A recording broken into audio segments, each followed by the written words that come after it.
And really, let's face it, the big problem? Right here. Nose picking.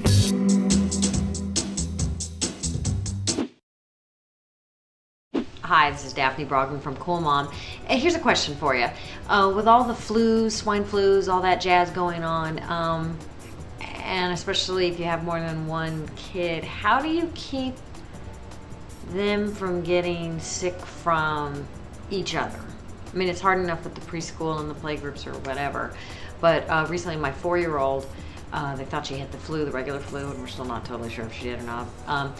And I was like, oh my God, what do I do about Rex, my baby? I've got 3 kids in the house and they all go to different schools, and there's just no way I can keep them from bringing something home. Now luckily, we don't have the cross-contamination problem between siblings in our house because Alex is an only child, but you know, that little body can be quite the carrier, so Marcus and I have certainly been taken down by colds that she's brought home. And so I was reading up on, you know, what to do, obviously, which is wash your hands 10 times a day.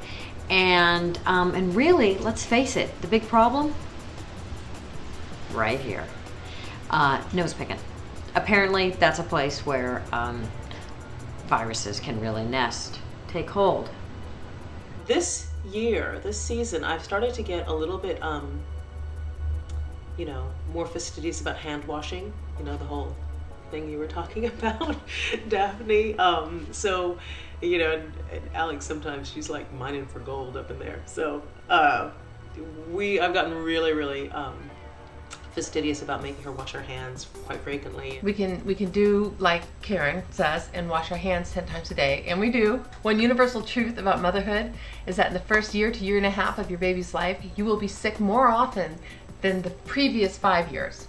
It just seems like they bring it all home and you get sick again. Yeah, all those little bugs that you got rid of in kindergarten, they're bringing them back. I will tell you, normally I'm not a big cold and flu worrier. I'm just like, you know, you're gonna get it and you get it, and you know, you deal with it and you get over it, and I don't generally worry about it. So, you know, I told my daughter like things like, you know, obviously don't cough on your brother, and try not, I kept telling, like when she would go into his toy area, I'd be like, don't touch his toys, don't touch his toys.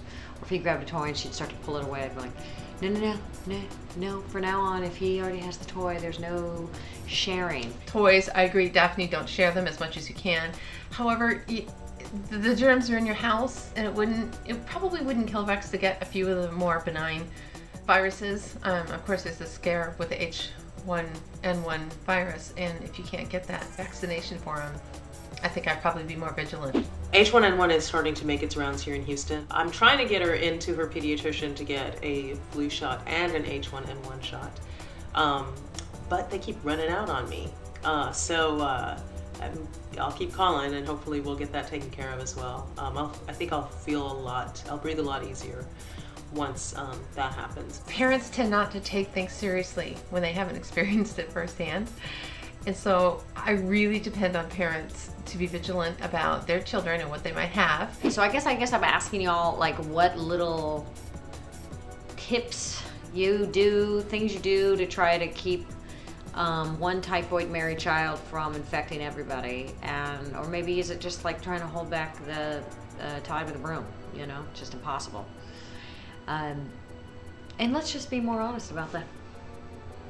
Join the Momversation at momversation.com.